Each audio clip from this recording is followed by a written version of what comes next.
Boa noite, pessoal. Tudo bom com todos?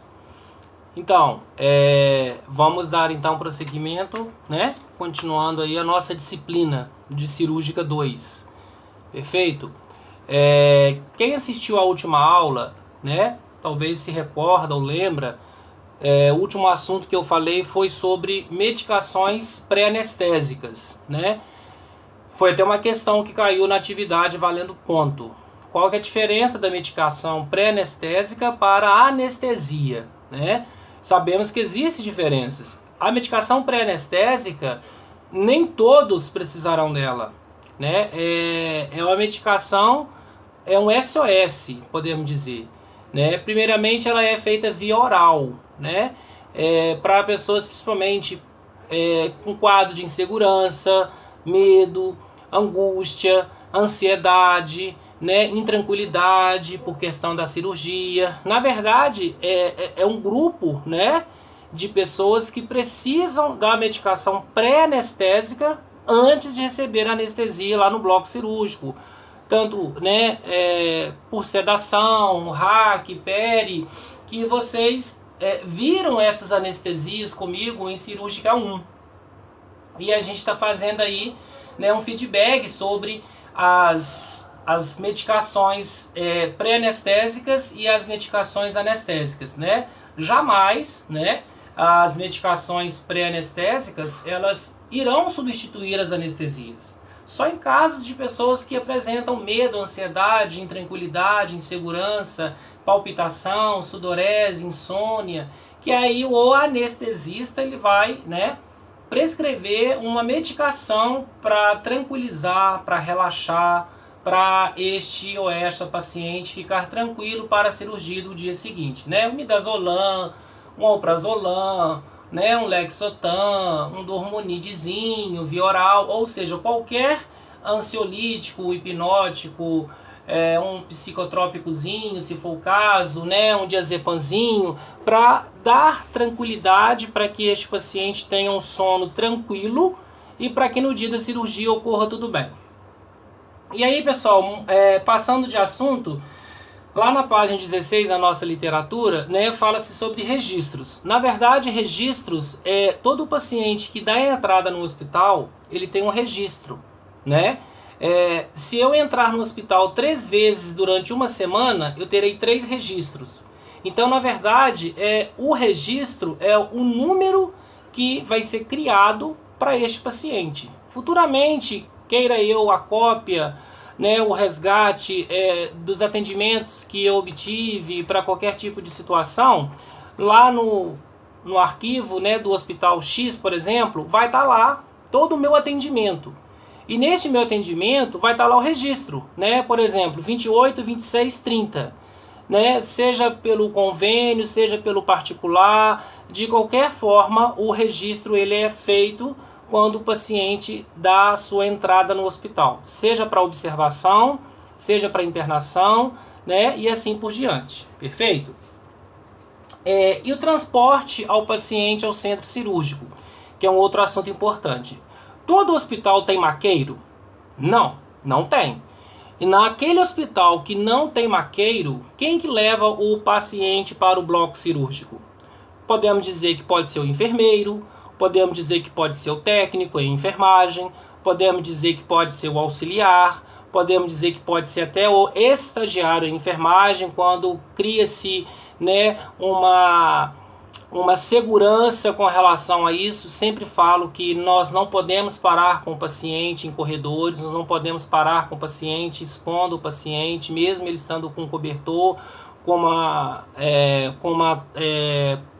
um lençol, né, cobrindo ele já vai estar despido, ele já fez o seu pré-operatório imediato. Na última aula falei sobre o que é pré-operatório imediato, que é assunto da nossa prova também.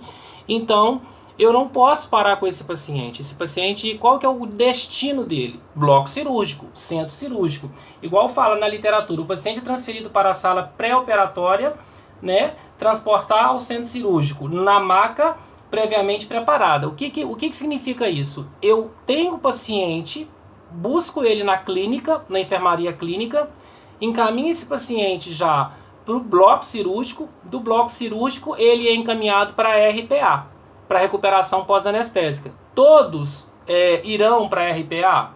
Nós sabemos que não. Cesariana vai para a RPA? Não. Catarata vai para a RPA? Também não. Né? Então existem algumas particularidades que nós sabemos, vocês que já passaram, né, a grande maioria pelos estágios, sabe, principalmente quem vivenciou a rotina de um centro cirúrgico, que nem todos os pacientes que operam precisam passar pela recuperação pós-anestésica. Né? Isso vai depender muito do critério, vai depender muito da clínica, né, do problema do paciente, vai depender muito da opinião do anestesista. Quem libera o paciente do bloco cirúrgico é o anestesista. Quem libera o paciente da RPA para a UTI, da RPA para o quarto, da RPA para a enfermaria, da RPA para a casa, não é o cirurgião, é o anestesista. É ele que tem essa autonomia única para fazer essa autorização. E lá na literatura continua dizendo que poderá ser colocada uma pequena almofada na cabeceira, lençóis deverão ser suficientemente longos para cobrir o paciente, os pés, os membros, ou seja, o paciente não pode ficar exposto. Né? Como eu falei, ele não pode ficar parado no corredor do hospital enquanto eu fico conversando com meu outro colega da enfermagem ou de outro setor. Né? Ele já está ansioso, ele já está preocupado. Né? Muitas das vezes são pacientes sistemáticos que não quer que sejam vistos, não quer que sejam expostos. Né? Às vezes vocês vão ter essas experiências de ver pacientes que preferem operar no sábado, preferem operar no domingo, quando é cirurgia eletiva, que é uma cirurgia agendada, porque tem número menor de cirurgias, tem número menor de pessoas. Eles não querem ficar exposto. É um direito do paciente? Quando é eletivo? Sim. Quando é eletivo é um direito do paciente, principalmente a questão de convênios, né, que é um critério mais particular de cada um. Agora, quando é emergência, né, que é um atendimento que não pode esperar, quando é urgência, que é um atendimento que pode aguardar algumas horas, não tem essa, né? Seja de manhã, de tarde, fim de feriado, ele vai para o bloco cirúrgico, tendo ou não tendo um número, né, expressivo de pessoas transitando pelos corredores, ok? E como está falando, né? Este local deverá ser tranquilo a fim de facilitar a ação máxima da medicação pré-operatória. O paciente ele entra para o bloco cirúrgico, ele tem que ser recebido com um bom dia, com uma boa tarde, com uma boa noite. Existe o que nós chamamos, já cansei de falar isso para vocês, vícios na enfermagem. Né? Não fala um bom dia, não fala uma boa noite, né? Meu nome é fulano, eu sou enfermeira, eu sou enfermeiro, né? Para passar mais tranquilidade. Existem blocos cirúrgicos, pessoal, que tem uma antessala que deixa o paciente mais relaxado, deixa o paciente mais tranquilo, até para ele propriamente assim receber até a pré-medicação, a pré-anestesia, até momentos antes da cirurgia. Se vocês falarem assim, pode receber a medicação pré-anestésica momentos antes da anestesia, momentos antes de colocar o paciente na mesa operatória, na posição correta para fazer a incisão, sim. Isso varia, como eu falei, de médico para médico. Então, não cai a boca de ninguém a gente dar um bom dia para o paciente, né? Isso aí além de ser uma questão de etiqueta, ser educado com as pessoas, nós tenhamos que ser o quê? Humanizados. Para eu humanizar alguém, às vezes eu preciso ser humanizado primeiro. Então, alguns profissionais de enfermagem criam vícios, né? É uma vida que está ali, é uma identidade, é uma família, é uma pessoa, né? Tem um histórico. Então, a gente gostaria de ser recebido assim, por exemplo, no setor fechado, né? Então, um bom dia, uma boa tarde, meu nome é X, meu nome é Y, né? É a senhora ou o senhor que vai fazer a cirurgia X. Então, ou seja, isso daí é para quê? Para também fazer uma humanização dentro do próprio setor de trabalho, né?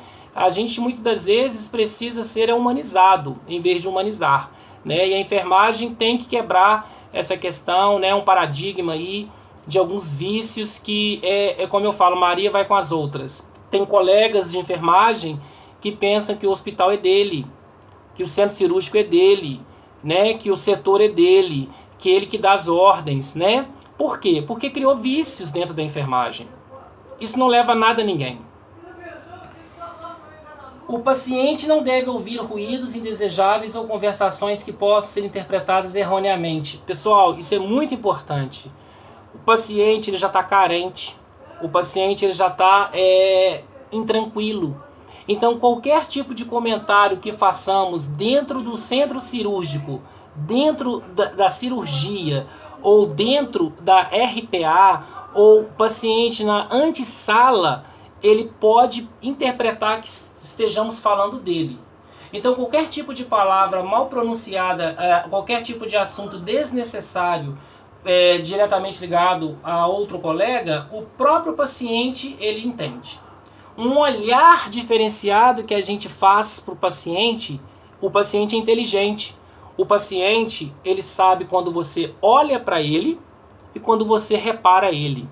Ele sabe muito bem quando você olha com um olhar repugnante, com um olhar de nojo, ou quando você olha com um olhar técnico, com um olhar profissional, né? Essa é a verdade. Então, tenhamos cuidado na hora de comunicar com outro colega diversos assuntos que não tem nada a ver no momento, para que o paciente emotivo, carente, não interprete aquilo como se fosse servindo para ele, né? Às vezes não tem nada a ver com ele o assunto, mas ele acha que está falando dele, ele acha que está comentando dele, e aí o problema está feito, né? Então, acima de tudo, a gente tem que manter essa coerência para não ter problema com este paciente, até depois questões éticas e morais que envolvem o paciente. Então, gente, eu sempre digo, quanto menos você falar no banho do leito, quanto menos você falar na medicação, quanto menos você falar na aferição de sinais vitais, é melhor para o paciente e para nós também. Sejamos profissionais, sejamos totalmente profissionais naquilo que fazemos todos os dias.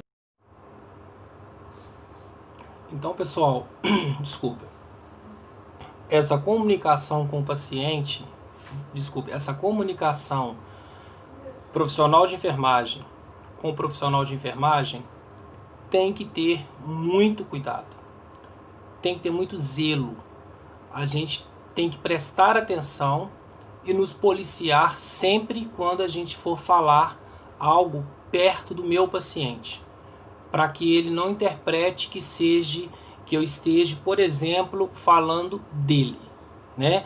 Então, sempre quando eu começar a falar, quando eu começar a abordar algum assunto, quando eu começar mesmo, eu tenho que fazer o seguinte: eu tenho que prestar atenção para não ofender o meu paciente, para não ofender a quem está perto de mim. Porque às vezes uma palavra maldita, uma palavra mal falada, dói muito mais do que talvez um solavanco. Então, para você começar a falar, se policie primeiro, para que o paciente não interprete que você esteja falando dele. Combinado? Continuando a nossa aula, falar agora das posições cirúrgicas. Sabemos que todo paciente, quando vai para o bloco, ele tem uma posição a ser realizada para fazer uma cirurgia. Seja litotômica, Trendelenburg ou Trendelenberg, né? Seja cirurgias, por exemplo, de decúbito dorsal, né? Decúbito ventral. Então, quem trabalha em centro cirúrgico já sabe, principalmente através do mapa cirúrgico, qual que é a posição que o meu paciente vai ficar. Quais os pacientes que nós podemos falar que têm dificuldade, às vezes, de ficar na posição correta para fazer a cirurgia? Idoso é uma condição, muitas das vezes, principalmente se esse idoso tiver uma doença autoimunodegenerativa.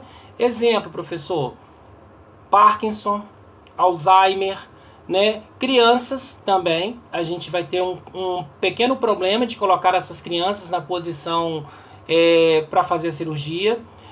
Obesos, que geralmente a gente vai ter uma dificuldade de locomover esse paciente, de mexer esse paciente durante o processo de transferência, colocar ele na posição.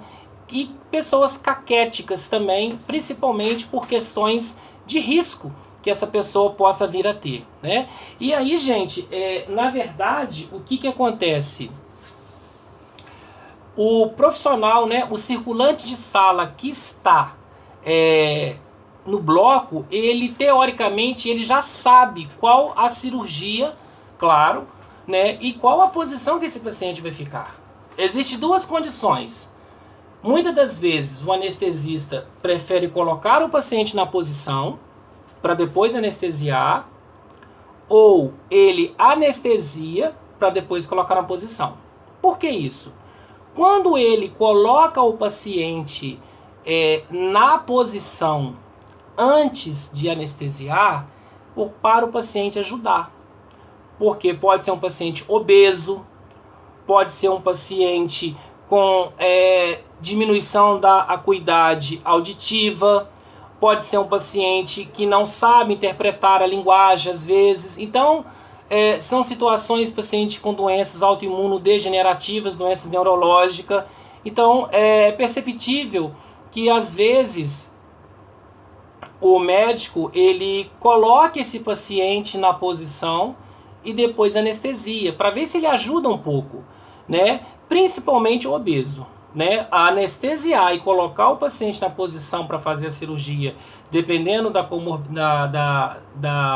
do biotipo, né? Dependendo da genética desse paciente, a enfermagem às vezes vai ter um pouco de dificuldade, o circulante terá um pouco de dificuldade. Igual está falando na literatura, né? A posição que o paciente será colocado na mesa cirúrgica vai depender do procedimento a ser realizado. Ela vai fazer o que? Uma cesariana? Ela vai fazer uma mamoplastia? Ela vai fazer uma mastectomia? Né? Ele vai fazer uma prostatectomia, postectomia, né? Uma artroscopia, uma craniotomia? Vai fazer uma drenagem de tórax? Né? O paciente fez empiema pleural, o paciente fez hemotórax, o paciente fez pneumotórax, né? Vai colher o líquor céfalo-raquidiano da dura mater, pia mater, subaracnoide para saber se o paciente tem meningite, porque está com rigidez de nuca. Qual que é a posição que esse paciente vai ficar? Né? Paciente vai operar de fasectomia, paciente vai operar de tireoide, né? Retirada dela, por exemplo. Então, quais são as posições? Então, a primeira coisa, o pessoal da enfermagem, ele tem que estar inserido, entretido, né, no âmbito ali da situação, para que ele coloque o paciente na posição adequada para fazer o procedimento que seja necessário para fazer aquela cirurgia, perfeito? Então o paciente deverá permanecer numa posição confortável quanto possível. A gente sabe que centro cirúrgico não tem conforto, né? Principalmente para aquele que tem medo, para aquele que é ansioso, para aquele que é preocupado, né? E por isso que eu falo que a enfermagem tem que passar o quê? Tranquilidade. A enfermagem tem que passar, como podemos dizer, uma referência, como se fosse o porto seguro daquela pessoa, né? Acima de tudo. A área cirúrgica deverá estar adequadamente exposta. Quando o instrumentador chegar para colocar todos os instrumentais à disposição do médico, né, esse paciente já deve ser colocado, já deve estar sido colocado na posição adequada para aquela cirurgia, oxímetro de pulso, né, placa dispersiva, monitor cardíaco, no caso, posição já de decúbito dorsal, todo paciente, uma observação para fazer qualquer cirurgia que seja, pode ser até uma hemorroidectomia, que é a posição ventral. Ele primeiro fica na posição de decúbito o quê? Dorsal, né? Barriguinha para cima. Qualquer cirurgia, independente da que for. Então, preparar esse paciente com a placa, com acesso venoso, com monitor cardíaco, né? Colocar, né, o paciente já à disposição da equipe cirúrgica também, que ele faz parte, lógico, para o anestesista, para o cirurgião e para o instrumentador entrar em ação. As precauções quanto à segurança deverão ser particularmente observadas nos pacientes, como eu falei, caquéticos, pacientes idosos e pacientes crianças. A criança ela não vai para o centro cirúrgico. A criança, dependendo da idade, se for criança de colo, ela não vai sair do colo da mãe. Como agir nesse caso? Medicação pré-anestésica. A medicação pré-anestésica, neste caso, também ela é importante. Qual criança que vai sair do colo de uma mãe, vê todo mundo de verde, máscara, touca, né, não conhece ninguém, vai começar a chorar, vai começar a ficar nervosa, e aí que entra a medicação pré-anestésica. Essa criança, ela dorme, né, no colo da mãe, a técnica circulante viu que ela percebe que ela já está adormecida, pega essa criança e leva ela para o bloco cirúrgico, porque ela não vai, não adianta, né? E a mãe não pode entrar no bloco cirúrgico, porque isso daí também é risco de infecção, ok? E outros fatores também, como fatores emocionais. Gente, dentro das posições na qual a gente até viu em cirúrgica 1, dorsal, né? A posição dorsal, nós sabemos, vocês já sabem, é barriguinha para cima, né? Cirurgias do abdômen, né? O paciente está com colabamento das alças intestinais, o paciente está com obstrução por fecaloma, né? O que é? Posição de decúbito dorsal. Abrir o abdômen, né, para ver se fezes não rompeu o intestino, para ver se não teve exposição de fezes no peritônio, para não evoluir para uma peritonite ou até para uma apendicite, né? Às vezes colabou o intestino. O que é colabar? Colar. Não, as fezes não passam. Se as fezes não passam, né, ali eu vou ter abalamento, eu vou ter dor, eu vou ter flatulência, às vezes náuseas, né, e assim por diante. Então, uma ultrassom, um raio-x, uma TC de abdômen seria o mais indicado para fechar o diagnóstico e a clínica. E qual que é a posição desse paciente? Decúbito dorsal. Vai abrir o abdômen, vai chegar no intestino, tirar as fezes, descolabar quando há condições de descolabar. Nós não sabemos se vai cortar um pedaço daquele intestino, né? Depois uma dieta extremamente leve para aqueles pontos absorvíveis, nós já vimos isso na outra aula, não serem rompidos pela formação de fezes. Ou às vezes uma bolsa de colostomia, que pode ser colocada provisoriamente até que os pontos sejam absorvidos nas alças intestinais e as fezes que serão formadas, elas não rompem os pontos absorvíveis. Quem lembra? Moderadamente cromado, fortemente cromado e levemente cromado, né? São os 3 tipos de fio de sutura que nós temos: monofilamento e multifilamento. Catiguti simples, catiguti não simples. Fitaguti simples, fitaguti não simples. Etbond, Mercelene, Vicril. Tem uma gama de fio de sutura que, né, vocês têm que entender, vocês têm que ter uma noção, porque amanhã, quando vocês chegarem no centro cirúrgico, isso não é mais novidade. Alguém falou para vocês sobre isso, né? Pelo amor de Deus, vocês têm que saber. E na posição de decúbito dorsal, né, a própria literatura fala, a posição cirúrgica de decúbito dorsal, um dos braços permanece do lado da mesa com a palma da mão voltada para baixo. Então o paciente, ele vai ficar de barriga para cima, né, com acesso venoso, né, já todo monitorado, e aí aguardando anestesia. Essa anestesia, como eu falei, ela pode ser feita com o paciente na posição já da cirurgia, ou antes da posição, que vai depender, principalmente, como eu falei, a condição desse paciente. Então, colecistectomia, quem lembra lá da cirúrgica 1, retirada da vesícula biliar, qual que é a posição? Decúbito dorsal. Cesariana, decúbito dorsal. Ou alguém faz cesariana de decúbito ventral. Ou alguém faz cesariana da posição ginecológica ou litotômica. Cesariana não tem nada a ver com parto normal. Então, cirurgias que envolvem membros inferiores, membros superiores, né, principalmente a parte abdominal, eu chamo de posição de decúbito dorsal.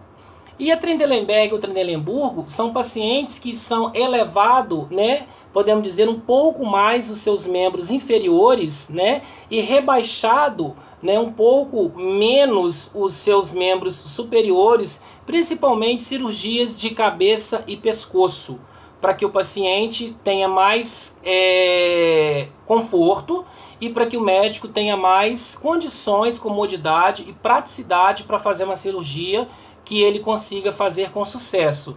Essa posição também, pessoal, a gente pode citar ela também no dentista, né? A posição de Trendelenburg, porque vai ter livros, terão literaturas que vocês vão ler, que vai ter Trendelenburg, Trendelenburgo, né? São as duas formas da gente se expressar. É a posição de quem vai ao dentista também. Eleva as perninhas, né? Desce a cabeça para ficar numa posição adequada para o cirurgião dentista fazer o procedimento.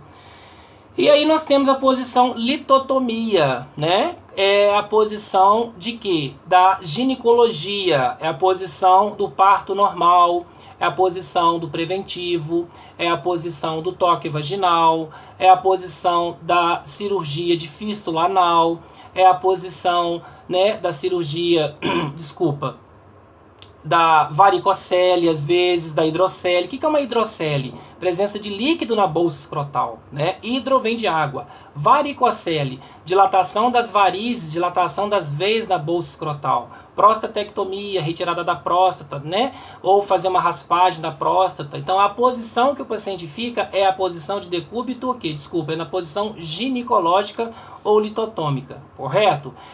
Raspagem, curetagem na cavidade uterina, aborto retido, o paciente também fica na posição de decúbito, né? Litotomia ou ginecológico. Quem que vai colocar esse paciente nessa posição? Até que não chegue os campos cirúrgicos estéreis, é o circulante de sala, né? Como eu falei, ele pode receber anestesia antes ou depois de começar. Depende muito da genética desse paciente, se é obeso, se ele vai ajudar, se ele é cooperativo com a enfermagem ou se ele não é cooperativo com a enfermagem. Na litotomia, o paciente deitado de costas, né, com as pernas e coxas flexionadas em ângulo reto e colocadas suas pernas, né, nas que nós chamamos de perneiras. Existem vários tamanhos de pernas, então a gente tem que adaptar as perneiras para que esse paciente também sinta um pouco de conforto, né? Na verdade, não tem conforto nenhum. Então, é indicado cirurgias do períneo, né? Colporrafia, quem lembra, sutura da vagina, perineorrafia, sutura do períneo, né? Pacientes às vezes têm o que nós chamamos de cistocele. A palavra cisto vem de bexiga, cele queda da bexiga. Então ele tem que fazer, tem que fazer o que? Uma perineorrafia, sutura da musculatura da vagina, suspender essa bexiga. Então, muitas das vezes a posição é a posição da posição ginecológica, a posição litotômica. Não esqueçam dessas posições, por favor, tá? E cirurgias renais hoje também, né? Tanto para homens quanto para mulheres, colocação do catéter duplo J dentro do rim, né? Próximo ao sistema ali renal, é também na posição ginecológica, seja para homem ou seja para mulher. Não importa o sexo, correto? São algumas dessas. Então, pessoal, a posição também, como eu falei agora, para operar o rim, né, para tirar as pedras, as litíases renais, quando o paciente tem a presença de nefrolitíase renal, que é a presença de cálculo nos néfrons, hoje é a posição ginecológica ou litotômica ou litotomia, né, segundo a literatura. E também tá aqui na apostila de vocês, no material didático, cirurgias renais. Hoje podemos dizer que cirurgias renais, elas são feitas na posição lateral quando é realizado transplantes renais, né? Nesta posição a gente vai colocar o paciente primeiro em decúbito dorsal, né? Barriga para cima. Depois a enfermagem vai lateralizar esse paciente, né? Para fazer, no caso aí, o médico, obviamente, a incisão, o corte e fazer o transplante renal quando for necessário. É só na posição lateralizada que faz transplante? Não. O paciente, por exemplo, ele pode fazer uma toracocentese, sofrer uma toracocentese, né? Ou seja, uma punção no tórax, nos espaços intercostais, né? Que a gente chama aí, né? Até na linha hemiclavicular. O paciente pode sofrer uma toracocentese pela presença de acúmulo de secreção na região do tórax, né? O paciente pode fazer um derrame pleural, que é a presença de líquido na pleura, e sofrer o que? Uma drenagem, colocar o paciente em posição lateralizada. Também colher, como eu falei, o líquor céfalo-raquidiano na dura mater, pia mater e subaracnoide, são as meninges que envolvem o encéfalo, né? Nós já discutimos isso lá na cirúrgica 1, que uma das funções das meninges seria o que? Realizar o que nós chamamos de barreira hematoencefálica, né? O líquor, né, ele pode ser tanto colhido na região occipital, que é a região aqui da nuca, ou da região lombar. Então, vai depender do profissional médico que for realizar o procedimento. Muitas das vezes, esse paciente também vai ficar na posição lateralizada. É um exame, né, que é feito dentro do centro cirúrgico, do bloco também, para detectar se esse paciente tenha ou não tenha a meningite. Nós sabemos, dentro da enfermagem, tudo terminado em ite e inflamação. Cirurgias torácicas e toracoabdominais, posição de decúbito dorsal, né? O paciente que vai fazer um transplante cardíaco do coração, o paciente que vai fazer uma cirurgia, né, das trocas das válvulas, né, mamárias, válvulas tricúspide, vai fazer uma revascularização do miocárdio, né, vai serrar o gradil costal, né, o médico vai colocar os afastadores, fazer o que nós chamamos de circulação extracorpórea, né, onde o enfermeiro, né, perfusionista é aquele enfermeiro que se especializou em circulação extracorpórea, ele vai estar manipulando, ele vai estar controlando aquela máquina que está ao lado do paciente. Na verdade, aquela máquina ela é o coração do paciente durante a cirurgia cardíaca, né? Lembramos aí a máquina de hemodiálise, que também substitui o rim do paciente, onde ele vai 3 vezes por semana para fazer, né, a filtração das excretas, né, excesso de ureia, excesso de creatinina, né, quando o rim ele não funciona corretamente, quando o paciente tem o quê? Uma insuficiência renal, né, que leva ele a fazer, aí, no caso, a hemodiálise. E a diálise peritoneal já é mais indicado para excesso de potássio, excesso de sódio, retirar esse excesso, né, desses íons aí presentes no organismo do homem quando ele não consegue eliminar pela urina esse excesso de potássio, esse excesso de sódio. Então a diálise peritoneal seria o mais indicado sob prescrição, sob indicação médica do nefrologista e assim por diante. Então, na cirurgia do tórax, a gente tem o enfermeiro perfusionista, que ele vai controlar essa máquina, porque o sangue vai estar passando todo por essa máquina, que vai estar substituindo provisoriamente o coração, até que o médico faça o procedimento que deve ser feito nesse paciente, seja troca de válvula, né? Às vezes a válvula tricúspide precisa ser trocada, né? Às vezes, como eu falei, é uma revascularização do miocárdio, casos mais avançados como transplante cardíaco, o paciente pode ter uma cardiomegalia, aumento do volume, né, do músculo cardíaco, várias causas, dentre elas talvez doenças de Chagas, Trypanosoma cruzi, né, que vai passar o toxoplasma gondii para a corrente sanguínea, alojar no coração e ter aumento da área cardíaca. Ou a própria idade, que é um fator não modificável, que também eleva algumas pessoas a ter o aumento do volume do coração. Nós chamamos isso de quê, professor? De fatores não modificáveis. A idade é um fator não modificável. Então não tem como a pessoa fugir daquilo ali.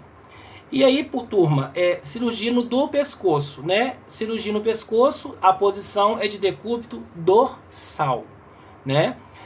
Seja tireoide, paratireoide, seja para fazer uma traqueostomia, né? Para colocar a cânula de Guedel no paciente que está no respirador, já deu 14 dias, segundo a literatura, ele tem que ser desmamado, ele tem que ser destubado, porque ele não pode ficar mais do que 14 dias, além de lesões de cordas vocais, aumento, né, probabilidade de infecções e comprometimento do sistema respiratório desse paciente. Então, cirurgia do pescoço, então a gente pensa também na traqueia. O paciente vai ficar em qual posição, professor? Decúbito dorsal. Então, gente, falamos brevemente sobre as cirurgias, né? Cirurgias do crânio também, decúbito dorsal. Se for uma lesão na região occipital, se for uma lesão na região da nuca, se for um traumatismo crânioencefálico com abaulamento da região da nuca, que é a região occipital, vai ser decúbito dorsal? Não, claro que não. Vai ser decúbito o quê? Ventral, né? Como que o médico, né, especializado em traumas, né, principalmente cirurgiões, eles vão poder trabalhar, né, naquela área, naquele abaulamento, naquela fissura, naquele trauma, na posição de decúbito dorsal, é ventral, né? Hemorroida, por exemplo, decúbito ventral. Prótese de silicone no glúteo, decúbito ventral. Cirurgias da coluna, hérnia de discos, infiltração, né, nos sacos dos estojos ósseos para diminuir o quadro álgico de dores dos pacientes que têm hérnia de disco, decúbito ventral.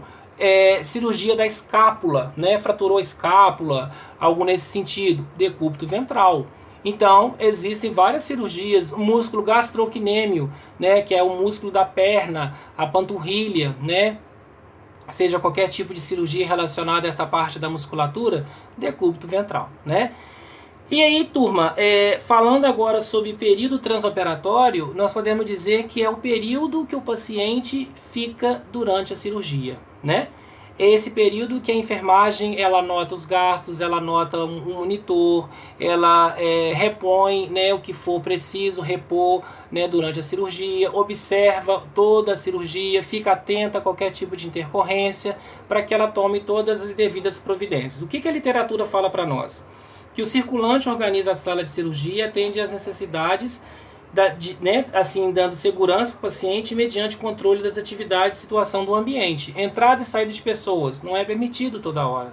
Né? O técnico, que é o circulante de sala que fica dentro do bloco cirúrgico, ele não pode ficar transitando toda hora dentro, né, e fora, para que não entre corrente de ar e não possa, assim, de uma forma ou de outra, possa, por exemplo, contaminar aquela cirurgia. Igual fala, ele assegura a limpeza da sala, temperatura, umidade, iluminação, funcionamento seguro dos equipamentos. Uma das funções que a gente já falou também do técnico circulante de sala dentro do centro cirúrgico, do bloco, né, da sala operatória, no período antes da cirurgia, gente, é testar os materiais, ver se está tudo normofuncionante, placa dispersiva, bisturi elétrico, carrinho de parada está lacrado, né, tá tudo reposto, né, as soluções, né, a parte de soro, o ringer, o soro glicofisiológico, o soro fisiológico, né, o soro glicosado, né, o desfibrilador está funcionando, o ambu está no local correto, né? Então o profissional de enfermagem dentro do bloco cirúrgico, o circulante, ele tem que saber e tem que perceber e verificar se toda a parte organizacional está dentro do que pede o protocolo de todos os hospitais. Assim como o enfermeiro também tem essa obrigação de trabalhar junto em equipe para ver e visualizar e perceber que não tem nada de errado, o foco se está funcionando, o bisturi elétrico se está normal, né, para que nada dê de errado durante essa cirurgia. O circulante também monitoriza, né, o paciente durante toda a cirurgia, como eu falei, monitor cardíaco, se ele está fazendo uma taquicardia supraventricular, se ele está fazendo flutter atrial, ele pode estar fazendo uma assistolia, a gente já viu isso lá em cirúrgica 1, o que é uma assistolia, né? É em uma linha isoelétrica. Nós temos o que, João? Ausência de frequência cardíaca. Nós chamamos isso de quê? Eletrocardiográfico. O paciente está chocado. O paciente parou durante a cirurgia. Às vezes o anestesista, às vezes o instrumentador, o médico, ele não está percebendo. E eu, circulante de sala, eu estou de olho no monitor. Eu estou ali, mas eu estou prestando atenção no monitor. O paciente começa a entrar em processo de descompensação, né? Então pode ser devido a uma hipovolemia, choque hipovolêmico, perda de sangue durante a cirurgia. Pode ser devido a um choque anafilático, né? Choque alérgico, choque cardiogênico, por exemplo, né? Outras e outras complicações, por exemplo, o paciente pode estar entrando em hiperglicemia ou hipoglicemia, fazendo com que haja uma descompensação cardíaca, fazendo com que esse coração force mais. O paciente pode ser um paciente que tenha DPOC, asma, enfisema pulmonar, né, broncoectasia, atelectasia pulmonar, né, ou seja, bronquite. Então isso tudo o circulante de sala ele tem que ter conhecimento, ele tem que ter destreza, ele tem que ter um olhar clínico, holístico durante a cirurgia, durante o transoperatório, para perceber se está ou não está acontecendo algo de errado com este paciente, correto? E além disso, todo e qualquer material polido, retirado, precisa ser rotulado. Centro cirúrgico não é só para cirurgia. A gente sabe que o centro cirúrgico ele também é um setor fechado que é para fazer o quê? Biópsias, né? Biópsia do útero, biópsia do pulmão, biópsia da região cerebral, biópsia da língua, biópsia da garganta, da faringe, da laringe, da traqueia, do esôfago. Então é uma condição que leva o paciente para o centro cirúrgico não para operar, mas para fazer uma biópsia. E tem que é responsável às vezes para rotular o nome correto, o código correto, o registro desse paciente, o tipo de fragmento que foi tirado, se é um tecido do estômago, se é um tecido do fígado, se é um tecido, né, da região da traqueia, por exemplo, né? A palavra tecido a gente chama de vem lá do grego, do latim, chama-se o que? Tecido. né? Cito é célula, histo é tecido. Então, histologia é o estudo dos tecidos. Então, a gente tem que preocupar e ficar atento a essas condições, porque, na verdade, a gente pode também estar fazendo esse trabalho de rotular e identificar as peças, né, que foi retirada do paciente para fazer uma biópsia, né, para analisar se realmente esse paciente tem ou não tem algum tipo de doença, correto? Conhecimento dos objetivos da cirurgia, conhecimento e experiência para prever necessidades trabalhando como membro da equipe, né? Eu falo que o treinamento ele é feito todos os dias, né? A gente faz todos os dias o treinamento quando eu aprendo um pouco mais, né? Ninguém sabe tudo, né? A gente pensar, pessoal, que a gente sabe tudo, ninguém sabe tudo, né? Professor que fala que sabe tudo, ele está mentindo, porque o professor não sabe tudo. Se o professor não estudar todos os dias, ele não pode ser professor. Então ninguém sabe tudo, né? A gente busca a sabedoria, a gente busca o saber, mas saber não adianta. Eu tenho que fazer curso, tenho que fazer congresso, nós temos que nos lapidar, né? Quando fala educação continuada e permanente, quando fala, né, de reciclagem, muitos profissionais de enfermagem não gostam, porque é chato aquela falação toda, acha que sabe tudo, né? Então a enfermagem, ninguém sabe tudo. Eu sempre digo, pessoal, turma, preste atenção, é um aprendendo com o outro sempre. Sempre é um aprendendo com o outro. E na enfermagem, nós não temos dúvida. Se eu tiver dúvida, eu chamo meu colega. Perfeito? Bom, pessoal, foi essa mensagem que eu quis deixar para vocês, tá? Na aula de hoje. Eu vou estar postando uma atividade para vocês. Esta atividade, ela não vai valer nota, mas ela precisa ser entregue no SECAP, tá? No horário de 13 às 19 horas, ok? Eu vou postar, então, essa atividade para vocês e ela não vale nota, mas vocês têm que entregar. Quando vocês forem entregar a prova de algum professor, vocês aproveitem, entreguem essa atividade, tá? E leve ao SECAP. É preciso levar essa atividade ao SECAP, perfeito? Mas desta aula, no momento, não valerá nota, tá? Qualquer dúvida que vocês tiverem com relação à aula de hoje, manda para mim no privado, manda para mim na coletividade. Se desejarem fazer uma videoconferência, um Google, né, o Meet ou o Zoom, também vamos marcar para que vocês não fiquem com dúvidas, porque a nossa provinha está chegando, né? Daqui a pouquinho ela está aí, e aí vocês terão que se direcionar para ela, 28 de julho, né? Já parece que está longe, mas está pertinho. Tá bom, pessoal? Então fica aí o recado, não fique com dúvidas, qualquer alteração, qualquer dúvida, manda para mim, tá bom? Tudo de bom para vocês e um bom final de semana.